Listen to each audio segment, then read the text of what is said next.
네, 안녕하십니까. 오늘은 12월 15일 금요일 대림제 2주간 금요일입니다. 대림제 2주간 금요일 독서는 이사야서 48장 제2 이사야서입니다. 제2 이사야서. 주님의 계명에 귀를 기울인다면 평화가 강물처럼 공정과 정의가 바닷물처럼 그럴 것이다. 은총과 축복이 있을 것이다. 후손이 많아질 것이다. 네. 자, 화답성은 시편 1편. 시편 1편. 주님의 가르침을 좋아하고 밤낮으로 그 가르침을 되새기는 사람은 악인의 뜻을 따라 걷지 않고 죄인들의 길에 들어서지 않는다. 자, 마태복음 11장. 오늘 복음 마태복음 11장. 어제 뒷부분이죠. 네, 마태복음 11장. 네, 결혼식 놀이하자, 장례식 놀이하자 해도 안 움직이는, 네, 그 당시에 사람들에 대해서 예수님께서 말씀하시는 내용입니다. 자, 그러면 성경 본문 보시겠습니다. 이사야서 48장 제2 이사야서입니다. 제2 이사야서. 제2 이사야서부터는 이스라엘의 주님이 전국구 지역구 주님이 아니라 전국구 하나님이라고 그랬죠. 창조주이시며 구원자이신 주님이시다. 그래서 그 주님께서 당신의 일꾼을 뽑으셨다. 키루스, 페르시아의 키루스를 뽑았다. 왜? 이스라엘을 위해서 뽑았다. 이렇게 제2 이사야는 해석을 그렇게 합니다. 내가 바로 주님이다. 나는 처음이며 마지막이다. 내가 온 세상을 창조한 창조주 하나님이다. 내가 그를 불렀다. 내가 그를 부르고 그를 오게 했다. 이스라엘 위해서. 이스라엘의 거룩하신 분, 이 표현은 주님을 가리키는 이사야서의 특징적인 표현이라고 그랬죠. 이스라엘의 거룩하신 분. 제1 이사야 연자가 이스라엘의 하느님을 이스라엘의 거룩하신 분 이렇게 표현합니다. 다른 예언서는 안 나오죠. 이스라엘의 거룩하신 분, 구원자 주님께서 말씀하신다. 네. 주님께서 백성들에게 유익하도록 가르치신다. 그리고 가야 할 길로 인도하신다. 주님께서 가르치시고 그리고 좋은 길로 인도하신다. 그래서 주님 백성이 주님 말씀에 귀를 기울이면 평화가 강물처럼 의로움이 바닷물결처럼 넘실거리리라. 그 후손이 모래알처럼 많아지리라. 이스라엘을 인도하시는 주님의 계획입니다. 이스라엘의 거룩하신 분, 출애굽의 하나님, 시나이산의 기하게 하나님께서 당신 백성을 가르치시고 이끄신다. 그리고 백성들에게 계명을 지키라 하신다. 그래서 주님 말씀에 귀를 기울인다면 평화가 강물처럼 공정과 정의가 바닷물결처럼 후손들이 모래알처럼 그렇게 은총과 축복이 있으리라. 바빌론에서 이제 해방되리라. 귀양의 길로 들어서리라는 제2 이사야 연자의 말씀입니다. 자, 오늘 시편은 시편 1편입니다. 시편 1편은 시편집 1권, 2권, 3권, 4권, 5권 1권 집은 이미 이게 마이너스 300년에 시편 편집되는데 1권은 다윗 솔로몬 이후 시대에 편집된 덩어리가 하나 내려오고, 40에서 72도 있는데 그것을 추려서 이렇게 하고, 바빌론 유배 때 지은 시들이 있고 유배 이후에 시들이 이렇게 있는데 이거를 5덩어리로 편집을 합니다. 그리고 하나가 끝났다는 표시로 종결 찬양이 41, 72, 89, 106, 145 있습니다. 요거 다 묶은 다음에 마이너스 300에 할렐 시편을 하고, 그리고 제일 마지막으로 결론. 이 시편집이 뭔가? 이 시편집은 행복 지침서다. 그래서 시편은 전례를 위해서 만들었지만 결국은 행복 지침서다. 그래서 강조를 하기 위해서 1장 1편에 1편 1절에 복되어라가 나옵니다. 이 시편은 행복 지침서입니다. 150편은 복되어라. 어떻게 해야 복되다? 어떻게 해야 복되다? 악인의 뜻에 따라 걷지 않고, 악인의 뜻에 따라 걷지 않고, 죄인들의 길에 들어서지 않으며 오만한 자들의 자리에 앉지 않는 사람. 어떤 사람이 그래요? 어떤 사람? 주님의 가르침을 좋아하고 밤낮으로 되새기고, 주님 말씀을 귀담아 듣는 사람. 주님 말씀을 늘 귀담아 듣는 사람은 악인들의 뜻에 따라 걷지 않고 죄인들의 길에 들어서지 않고 오만한 자들과 함께하지 않는다. 주님의 말씀을 항상 귀담아 듣는 사람은 시냇가에 심겨진 나무처럼, 시냇가에 심겨진 나무처럼 제때 열매를 내고 잎이 시들지 않는 나무와 같다. 그는 하는 일마다 잘 되리라. 복된 사람입니다. 복된 사람. 누가 복되다? 주님 말씀을 귀담아 듣는 사람. 사람은 무엇을 계속 바라보느냐에 따라서 그런 사람으로 변화됩니다. 사람은 무슨 말을 계속 귀담아 듣느냐, 그렇게 변화됩니다. 사람은 무슨 말을 계속 하느냐, 거기에 따라서 그렇게 점점 변화됩니다. 누구를 만나느냐, 그에 따라 변화됩니다. 그래서 그 사람의 인격이라든지 그런 형성은 집안의 부모가 무슨 말을 하느냐, 어떤 말을 듣고 자랐느냐에 따라 달라지죠. 또 형제들 간에 어떻게 말을 하는가. 맨날 서로 헐뜯고 욕하고 그런 사람은 그런 상처가 마음에 내면에 담아 있는 거죠. 그것을 버리고 비우고 씻어내야 되는데 잘 안 되죠, 그죠? 이것은 마음 안에 있는 어두움을 이렇게 창문을 열고 막 바가지로 퍼낸다고 되지 않고 어느 한순간에 탁 이루어집니다. 자, 다시. 사람은 무엇을 보느냐, 무슨 말을 듣느냐, 무엇을 말하느냐, 누구를 만나느냐에 따라 달라지는데, 자, 말씀을 무엇을 듣느냐에 따라 달라져요. 주님의 가르침을 귀담아 듣는 사람은 몸과 마음과 영혼 안에 주님의 말씀이 꽉 차서 풍요롭게 되면 그것이 나중에 하느님마다 잘 되고 복된 삶으로 이어진다. 복된 사람이죠. 복된 사람. 무슨 말을 귀담아 듣느냐. 선택입니다. 선택.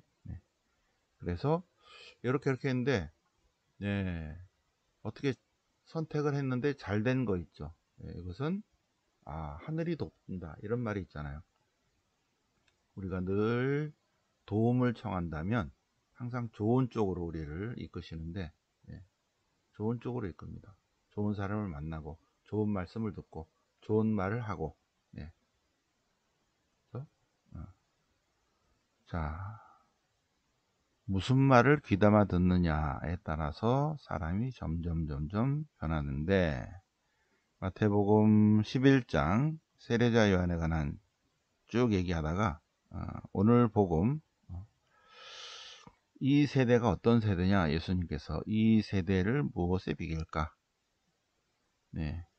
장터에 앉아서 애들이 다 와서 놀이를 해요. 그래서 야, 우리 결혼식 놀이 할까? 그리고 피리를 불어줘. 그래도 저쪽 한무대기 애들은 놀이에 별로 관심이 없어. 아, 재미없냐? 그러면 우리 장례식 놀이 할까? 하고 그걸 해. 그래도 움직이지도 않아. 세례자 요한이 와서 먹지도 않고 마시지도 않고 가난과 극기, 보속의 삶을 사니까 막이 들렸다. 근데 예수님이 와서 먹고 마시고 파티를 여니까 목보여 술꾼이요 세리와 죄인들이 친구더구나 이렇게 말한다는 거죠. 이 세대 사람들이 예수님 시대 사람들이 무슨 말씀을 귀담아 듣느냐. 세례요한의 말씀도 예수님의 말씀도 귀담아 듣지 않는다. 그러나 주님이 옳다는 것은 주님이 이루신 일로 이제 드러난다는 것입니다. 자, 무엇을 귀담아 듣느냐에 따라서 무슨 말씀을 듣느냐에 따라서 사람은 그렇게 변해간다. 독서 주님의 계명을 귀담아 들으면 은총과 축복, 그죠? 주님의 계명, 주님의 말씀을 귀담아 들으면 어떻게 된다고? 평화가 강물처럼, 공정과 정의가 바닷물처럼, 그리고 후손이 모래알처럼 많아지고 축복이 넘치리라. 그리고 주님의 가르침을 귀담아 듣는 사람은 저런 콩사탕들하고 안 어울린다. 복된 사람이다. 잎이 시들지 않는 나무와 같다. 하는 일마다 잘 된다. 무엇을 귀담아 듣느냐에 따라서 그렇게 변화된다. 그런데 자기도 알게 모르게 별로 안 좋은 주변 환경에서 자란 사람들이 있어요. 그래서 부모와 형제들에게 손가락질 당하고 그런 사람들이 있습니다. 어떻게 그러한 내적인 상처를 치유하는가? 있죠, 방법이. 이게 뭐 상담한다고 되는 문제가 아니죠, 그죠? 그리고 뭐 마음에 있는 거를 바가지로 퍼낸다고 되지 않습니다. 어떻게 하면 돼요? 어떻게 하면 이 방 안에 있는 어두움을 몰아낼 수 있다? 빛이 쫙 들어오는 순간에 어둠이 그냥 사라지는 겁니다. 주님을 마음에 모시는 순간에, 주님을 주인님으로 대접하는 순간에 우리 마음 안에 있는 어둠이 다 나가버리죠. 그렇게 주님이 오시도록 성모님의 도우심을 청해야 됩니다. 그래서 말의 비밀 어저께 4장 했는데 4장 다시 요약을 하면 마리아께 대한 참된 신심이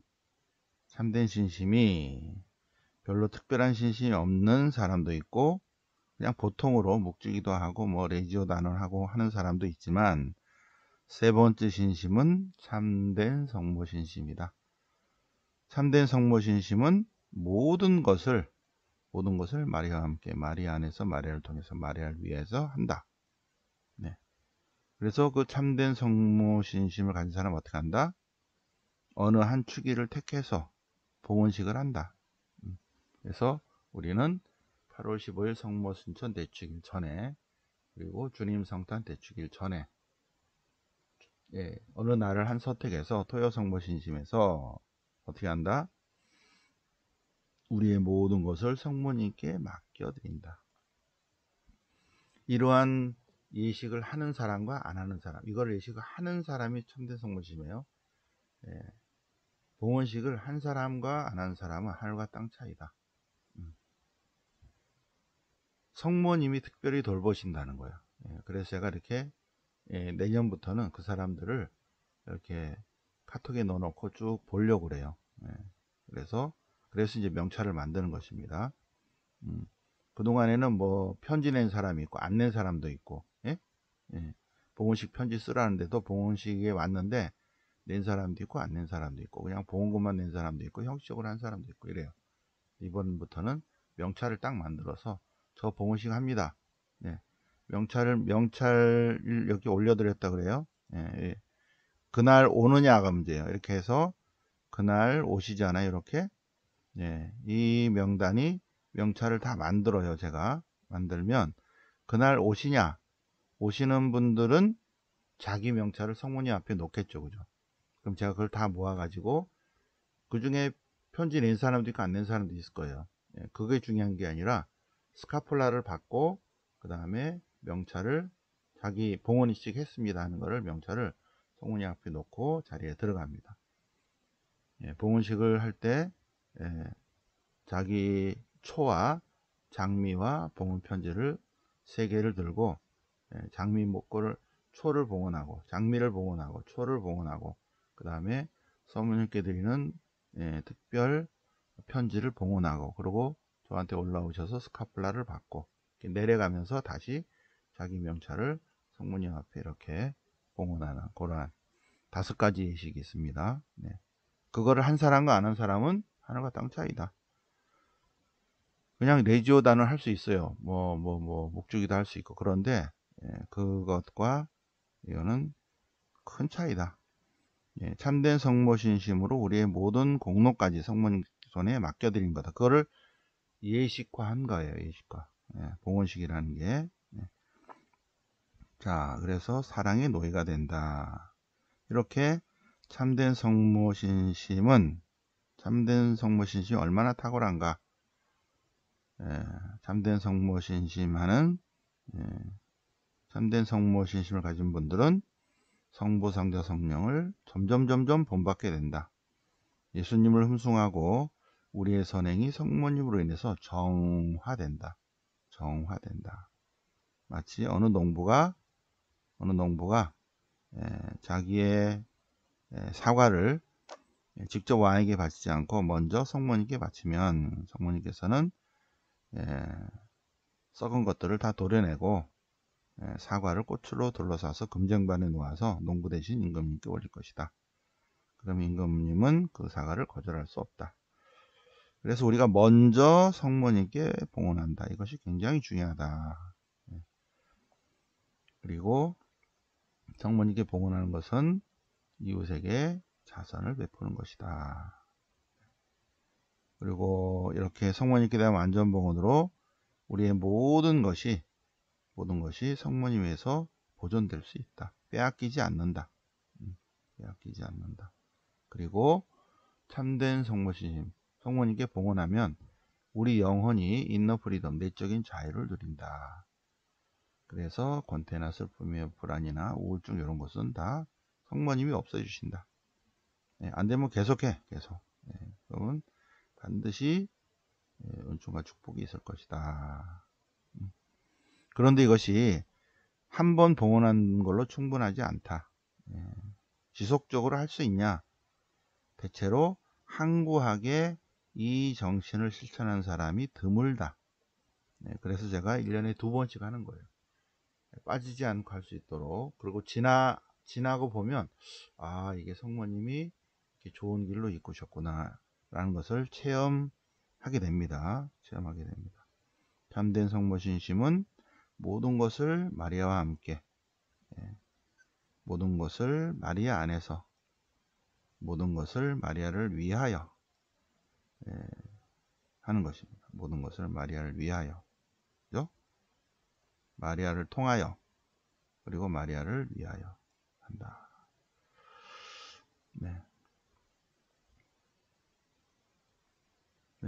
참 결실은 성모님께서 우리 영혼 안에 사신다. 그래서 어떻게 된다? 외적인 실천은 우리가 어느 축일 정해서 이제 봉헌식을 하는 거죠. 이거는 이제 우리 공동체 안에서 하는 거니까. 그리고 특별 예물을 드리고 성모신 이 축일만이 아니라 우리는 매주 토요 성모신심을 하니까 항상 성모님 중심으로 우리가 토요일 날 모여서 기억하고 기념하고 합니다. 자, 작은 화관 magnificat 바칩니다. 작은 화관. 그래서 돌아가면서 성모님께 장미도 좀 봉헌하시고 초도 봉헌하시고 꽃도 봉헌하시고 떡도 봉헌하시고 해주시기 바랍니다. 작은 쇠사슬은 기적의 메달이라고 그랬죠. 기적의 메달. 기적의 메달을 우리 모두 다 목에다 걸도록 하겠습니다. 자, 오늘은 5장 그렇게 되면 성모님이 우리 영혼 안에 심어지기 때문에 생명나무는 곧 마리아입니다. 성모님께서 우리 마음 안에 심어져서 생명나무 성모님이 우리 안에 심어져서 그 생명나무가 점점 자랄 것이다. 이 생명나무를 잘 가꾸려면 성모님의 도우심이 필요하고 그것이 잘 자랄 수 있도록 끊임없는 관심과 보살핌이 있어야 되고 자기를 제어할 수 있어야 돼요. 자기를 억제할 수 있어야 돼요. 이 억제하는 방법은 자기 정신이 다른 것들을 지배할 수 있는 훈련을 해야죠. 그런 것이 체육 시간이고, 그죠? 자, 우리 안에 있는 능력들을 드러내죠. 미술과 뭐 그림과 이런 걸로, 그죠? 그리고 우리 무의식 아닌 것들을 통제할 수 있어야 됩니다. 이런 것들이 우리의 정신이 우리의 내면의 세계를 이렇게 조절할 수 있는 연습인데, 이것이 새벽 일찍 일어나는 거예요. 이런 것들을 연습하는 것입니다. 훈련을 계속하는 거예요. 훈련을. 자기를 제어한다. 그리고 자기중심적 자아를 없애. 이것도 마찬가지죠. 그리고 불필요한 무질서한 애착을 끊어버려요. 죄를 멀리함. 그리고 신앙생활을 충실히 해야 된다. 이것도 은총이죠. 그죠? 그리고 모든 유혹을 이겨내야 된다. 유혹에 빠지지 않게 하시고의 유혹이 뭐라고? 이미타시오 그리스도. 그리스도를 아예 안 따라야지 하는 그런 유혹을 이겨내야 됩니다. 자, 그렇게 되면 생명나무는 성모님이라고 그랬죠. 열매인 제2의 그리스도가 그리스도라는 열매를 맺게 해 주실 것입니다. 가장 복된 영혼은 그 열매를 영원히 맛보고 보존하는 영혼이다. 이렇게 되려면 정말 성모님의 특별한 은총인데 우리가 1년에 2번씩 봉헌식 해야 되는 거예요. 의지적으로 하면 우리의 몸과 마음과 영혼이 고요해지면서 하나님께로 나아가려고 하고 있습니다. 그게 축복이죠. 그죠? 자, 그러면 오늘 공부를 하겠습니다. 오늘 공부. 자, 오늘 공부는 20단 신비와 성경인데 오늘과 내일 하겠습니다. 20단 신비와 성경. 묵주기도의 지향을 보겠습니다. 지향은 자, 세계 평화를 위하여 성직자들을 위하여 신부님들을 위하여 우리 가정과 개인의 성화를 위해서 아무도 기도해 주지 않는 사람들을 위해서 그리고 각자 지향. 이거는 파티마 성모님의 메시지예요. 파티마 성모님이 루시아 어린이를 통해서 묵주기도를 할 때 꼭 이렇게 해라. 세계 평화를 위해서, 괄호 열고 러시아의 회개를 위해서. 두 번째, 가톨릭의 사제들을 위해서. 세 번째, 가정과 개인의 성화를 위해서. 네 번째, 아무도 기도하지 않는 사람을 위해서. 다섯 번째는 제가 붙였어요. 자기의 지향이 있겠죠. 자기의 지향. 이 다섯 가지 지향을 두는 거예요. 다섯 가지 지향. 그래서 이 다섯 가지 지향을 꼭 쓰시기 바랍니다. 묵주기도 할 때. 그리고 이제 여기가 5번이 많겠죠. 그죠? 뭐 자기 부모님이나 돌아가신 분들, 또 형제들, 또는 자녀들, 손주들, 여기다 넣는 거예요. 여기다가 5번에다가. 그래서 1, 2, 3, 4, 5를 내일부터 요거를 한번 써보세요. 써서 묵주기도의 지향을 올리고 4시 전에 꼭 올려주시고요. 그리고 묵주기도를 하시기 바랍니다. 오케이? 자, 그래서 20단 신비, 오늘은 환희의 신비와 빛의 신비를 보겠습니다. 환희의 신비와 빛의 신비.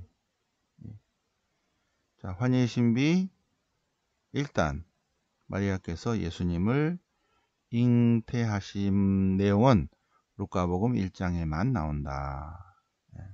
결론은 주님의 종이오니 그대로 제게 이루어지소서 하는 순간에 잉태다. 잉태. 2단 마리아께서 엘리사벳을 찾아보시는 내용은 루카복음에 또 나온다. 루카복음에만 나와요. 마리아가 엘리사벳을 방문합니다. 3단 마리아께서 예수님을 낳으시는 내용은 마테오, 마르코, 루카에 다 나오죠. 예수님의 탄생에 대해서 루카복음 2장에 예수님의 탄생, 마태복음 1장에 그리스도의 탄생, 마테오, 루카에 나옵니다. 마르코는 없어요. 그죠? 자, 4단 마리아께서 예수님을 성전에 바치시는 내용은 루카복음에만 나와요. 루카복음에만. 성전에서 아기 예수님을 봉헌하다. 내용이 쭉 나오고, 5단 마리아께서 이르셨던 예수님을 성전에서 찾으심을 묵상하는 내용도 루카복음 2장 뒷부분에 나오죠. 예수님의 어린 시절, 소년 시절, 12살, 예수님이 12살 때, 13살부터 이제 12살에 성인식을 하고 이제 13살이 되면 어른입니다. 자, 그래서 이제 12살이면 뭐 안 와도 되는데, 안 올 수가 없는 게 왜 그러죠? 온 가족이 오니까 혼자 밥을 해 먹을 수 없으니까 따라와야죠. 온 가족이다. 자, 그 다음에 빛의 신비 1단 예수님께서 세례 받으심을 묵상합시다는 다 나옵니다. 마테오복음 3장 예수님께서 세례 받으시다. 마르코복음 1장 예수님께서 세례 받으시다. 루카복음 3장 마테오, 마르코, 루카의 세례가 다 나옵니다. 예수님이 세례 받으시는 의미는 세 가지가 있다 그랬죠. 1번 예수님의 자기 낮춤이에요. 세례자 요한이 세례를 베푸는데 그 세례자 요한의 세례는 예수님을 맞이하기 위한 세례인데 예수님이 뭐 자기가 자기를 맞이하기 위해서 세례 받을 필요 없잖아요. 그것도 죄인들과 함께 죄인이라고 고백하는 사람들과 함께 같이 줄 서서 받아야 되는데 예수님이 받을 필요가 없는데도 불구하고 죄인들과 함께 줄을 서서 같이 받으신다. 예수님의 자기 낮춤, 하느님의 자기 낮춤, 가난과 겸손의 표현이죠. 마국간에서 태어나신 것과 같은 의미죠. 그죠? 하느님의 자기 낮춤. 그리고 두 번째, 이 세례를 받음으로써 이제 공생활을 시작합니다. 세례 받고 그 다음에 공생활을 시작하죠. 예수님의 세례는 첫 번째 하느님의 자기 낮춤, 두 번째 공생활의 시작, 세 번째가 뭐냐면 하느님이신 예수님이 세례를 받으신 것은 우리를 위해서 보여주신 거 있죠. 모든 인간은 세례를 받아야 된다. 하느님도 인간이 되셔서 세례를 받으시는데, 그죠? 그러한 세 가지 의미가 있다. 세례 받으시는 내용 묵상을 하시겠습니다. 예수님께서 가나에서 첫 기적을 행하시는 건 요한복음 2장에만 나온다. 가나의 혼인잔치 첫 기적을 행하셨다.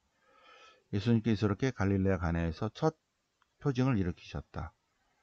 요한복음에서의 표징은 기적 플러스 믿음이라고 했죠. 기적 플러스 믿음. 그래서 사람들이 예수님을 믿게 되는 기적이 표징이다. 첫 번째 표징은 가나의 혼인잔치다. 자, 3단 예수님께서 하느님 나라를 선포하시는 것은 뭐 복음 전체의 내용이죠. 하느님 나라를 선포하시는데 주로 갈릴레아에서 전도를 하십니다. 3년 내내 갈릴레아에서 전도하시다. 뭘 말씀하셔요? 하느님 나라를 선포하셔요. 하느님 나라. 그래서 하느님 나라에 관한 7가지 비유가 마태복음 13장에 나옵니다. 씨 뿌리는 사람, 가라지의 비유, 겨자씨의 비유, 누룩의 비유, 보물의 비유, 진주장사꾼의 비유, 그물의 비유. 하느님 나라는 이렇습니다. 7가지 비유입니다. 7가지 비유. 수업 시간에 다 배웠죠? 마르코복음 1장 갈릴레아 전도를 시작하시다. 3년 동안 갈릴레아에서 하나님 나라를 전하십니다. 타볼 산에서 예수님께서 거룩한 변모, 마테오복음 17장, 또 마르코복음 9장, 루카복음 9장, 마테오, 마르코, 루카의 거룩한 변모가 다 나옵니다. 네. 타볼산에서의 거룩한 변모. 예. 예수님의 본래의 모습을 보여주는 내용이라고 그랬죠. 예수님께서 성체 성사를 세우시를 묵상합시다. 마태복음 26장, 또 마르코복음 14장, 루카복음 22장, 그리고 고린토일서 11장, 54년에 바오로 사도가 쓴 고린토일서니까 데살로니가일서, 갈라티아서, 고린토일서, 필리피서, 필레몬서, 고린토일서, 로마서 중에 들어가죠. 7개 중에 하나가 바오로의 친서다. 52, 53, 54, 54년도에 썼다. 54년도. 마테오, 마르코, 루카보다 훨씬 한 20, 30년 전에 이렇게 쓰는데 내용은 똑같죠. 그죠? 여기까지 다시 한번 성경을 쭉 한번 보시고요. 그 다음에 고통의 신비, 그 다음에 영광의 신비는 내일 하도록 하겠습니다. 내일 새벽에 하고요. 내일 오후에 봉헌식이 있습니다. 오후 3시 봉헌식이니까 2시까지 오셔서 준비하시고, 아침에 다시 봉헌식에 관한 내용 말씀을 드리도록 하겠습니다. 숙제는 5장, 마리아의 비밀 5장을 짧죠, 그죠? 써서 올려주시기 바랍니다.